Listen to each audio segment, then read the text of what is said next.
বিসমিল্লাহির রহমানির রহিম। Hello viewers, আসসালামু আলাইকুম ওয়া রাহমাতুল্লাহি ওয়া বারাকাতুহু।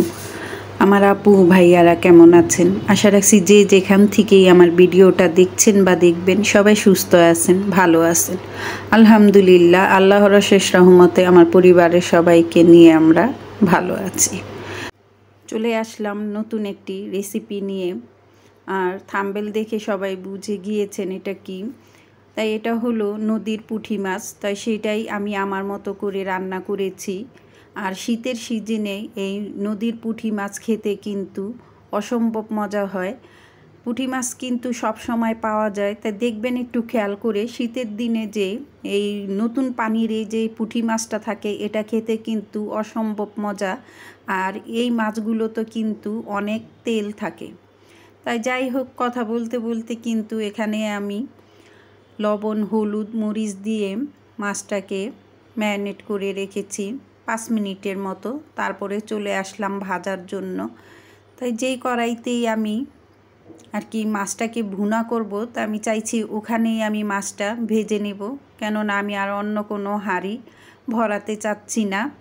তাই একটার মধ্যেই ভাজবো আর ওটার মধ্যেই মাছগুলো আমি ভুনা করে নেব। প্রথমেই তেলটা দিয়ে আমি একটু লবণ ছিটা দিয়ে নিয়েছি, কারণ লবণ দিলে মাছগুলো অনায়াসেই আর কি প্যানের থেকে উঠে যাবে। তার জন্য এই টিপসটা সবসময় লক্ষ্য করবেন। যদি যেই হাঁড়িতে আপনি সবসময় আর কি তরকারি রান্না করেন, তাহলে কিন্তু ওখানে মাছ ভাজতে গেলেই কিন্তু মাছগুলো লেগে যায়, আর তখন কিন্তু মাছগুলো ভেঙেও যায়। তাই আর কি এই পদ্ধতিটা যদি অবলম্বন করি আমরা, তাহলে দেখা গেছে যে মাছগুলো অনায়াসেই কিন্তু প্যানের থেকে উঠে আসে। এই যে যেভাবে দেখছেন আমি কিভাবে মাছগুলো সুন্দরভাবে একবারে উঠিয়ে নিয়েছি প্যানের গায়ের থেকে। তাই এইভাবে করে আমি প্রতিটা মাছ দিয়ে এখন আমি মাছগুলো উল্টিয়ে পাল্টিয়ে ভেজে নিচ্ছি। একবারে লাল লাল করেই কিন্তু মাছগুলো আমি ভেজে নিয়েছি। ভিডিওটা দেখতে দেখতে নতুন আপু ভাইয়ারা যদি কেউ আমার এই রেসিপিটা দেখে আপনাদের মনে হয় যে কোনো উপকারে আমি আসতে পেরেছি, তাহলে আমার এই চ্যানেলটাকে সাবস্ক্রাইব করে দিবেন আর পাশে থাকা বেল বাটনটা অন করে দিবেন, যাতে করে নতুন নতুন রেসিপিগুলো আপনাদের মাঝে চলে যায়। আর সময় সুযোগ বুঝে আপনারা আমার রেসিপিগুলো দেখে নেবেন। আর অবশ্যই একটা লাইক দিয়ে আমার ভিডিওটা দেখা শুরু করবেন। আর যদি অ্যাড আসে, প্লিজ ধৈর্য সহকারে অ্যাডসহ আমার রেসিপিটা দেখে নেবেন। কথা বলতে বলতে আমি সম্পূর্ণ মাছগুলো ভেজে নিয়েছি। এখানে অল্প তেল ছিল, তো মনে হলো যে আরও তেলের প্রয়োজন, তা আমি আরও বেশ কিছু তেল দিয়ে নিলাম। দিয়ে দিচ্ছি মেথি। তাই এখানে আমি 2 টেবিল পরিমাণ মেথি দিয়ে দিলাম। তেলটাও অনেক আর কি গরম হয়ে গিয়েছে, আর মেথিটাও অনেক আর কি ঘ্রাণ বের হয়েছে, তা পুড়ে যাবে। তার জন্য আমি চুলার আঁচটা কমিয়ে দিয়ে এখন এখানে আমি আধা কাপ পরিমাণ পেঁয়াজের পেস্ট দিয়ে নিলাম। দিয়ে এখন মেথির সাথে ভালো মতো পেঁয়াজের পেস্টটা ভেজে নিব, যাতে করে কাঁচা গন্ধটা পেঁয়াজের না থাকে। আর অবশ্যই মেথিটা যখন দিবেন তখন চুলার আঁচটা কমিয়ে নেবেন। আমার একটু মনে ছিল না, তাই আমি একবারে গরম তেলের মধ্যে মেথিটা দেওয়ার কারণে মেথিটা আর কি সাথে সাথে আমার পেঁয়াজটা দিতে হয়েছে। তা না হলে কিন্তু মেথিটা পুড়ে যেত আর একটা বাজে স্মেল আসতো। তা যাই হোক, আমি এখন হলো পেঁয়াজটাকে সুন্দরভাবে ভেজে নিচ্ছি। আর এখানে এখন দিয়ে দিব মশলা। তা আদা রসুনের পেস্ট দিয়ে নিলাম 1 চা চামচ, হলুদের গুঁড়ো, মরিচের গুঁড়ো, ধনিয়ার গুঁড়ো, জিরার গুঁড়ো। আর কি আমাদের রান্নাঘরে সাধারণত যে মশলাগুলো থাকে ওগুলোই এখানে আমি অ্যাড করে নিচ্ছি। দিয়ে দিব পরিমাণ মতো লবণ। দিয়ে এখন কিছুটা পানি দিয়ে আমি এখন মশলাটাকে সুন্দরভাবে ঢাকনা দিয়ে ঢেকে কষিয়ে নেব। তো এভাবে যদি মেথি দিয়ে একবার রান্না করে দেখতে পারেন, অসম্ভব মজা হয়।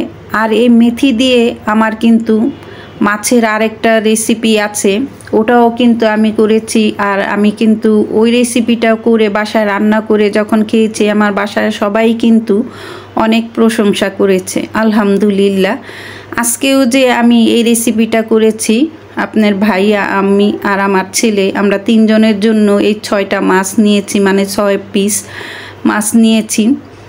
তাই সেটাও খেয়েও কিন্তু অসম্ভব ওরা পছন্দ করেছে। তাই এভাবে একবার চাইলে ট্রাই করতে পারেন। তাই সেই যে ভাজা মাছগুলো দেখতেই পেলেন, মাছগুলো কিন্তু একবারে মুচমুচে করে ভাজা। তাই এই মাছগুলোকে আমি মশলা কষানো হয়ে গেছে, সেই মশলার উপরেই আমি দিয়ে দিলাম। আর আমি দিয়ে দিচ্ছি একটা টমেটো সুন্দর স্লাইস করে কেটে আমি আর কি গুছিয়ে গুছিয়ে দেই। আমার একটা অভ্যাস, যখন নাকি রান্না করব, নতুন কোনো রান্না করব, আমি মনে হয় হাঁড়ির মধ্যে রেখেই ওটাকে আমি ডেকোরেশন করা শুরু করে দিই। এটা আমার সবসময়ের এই অভ্যাস, কোনো কিছু করতে গেলেই একবারে গুছিয়ে গুছিয়ে রান্নাটা করে থাকি। এটা মনে থাকে না যে এটা তো এখন রান্নার পর্ব, এখানে তো ডেকোরেশন করার পর্ব না। কিন্তু তারপরও কেন জানি আর কি আমার রান্নার যখন আমি করি তখন আমার একবারে টার্গেট থাকে যে কখন আমার রান্নাটা সুন্দর হবে, ভালো হবে, আমি ওই চেষ্টাটাই করি। তাই এই তো সব দিয়ে তারপরে এখানে আমি পানি অ্যাড করে দিলাম ঝোলের জন্য। আমার যতটুক প্রয়োজন ভুনার জন্য আমি ততটুক পরিমাণ এই যে পানি রেখে একবারেই রান্নাটা লাস্ট পর্যায়ে এখন আমি এখানে কিছু ধনিয়া পাতা কুচি অ্যাড করে দিব।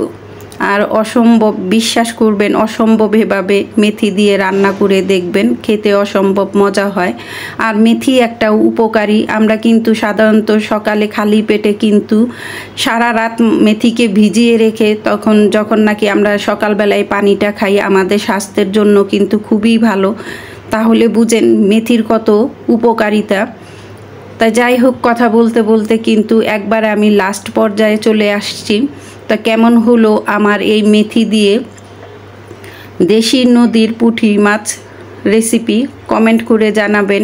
যদি ভালো লাগে এভাবে একবার ট্রাই করবেন। তা সবাই সুস্থ থাকবেন, ভালো থাকবেন। এতক্ষণ পর্যন্ত আমার রেসিপিটা দেখার জন্য অসংখ্য অসংখ্য ধন্যবাদ। আর সবাইকে আসসালামু আলাইকুম ওয়া রাহমাতুল্লাহি ওয়া বারাকাতুহু।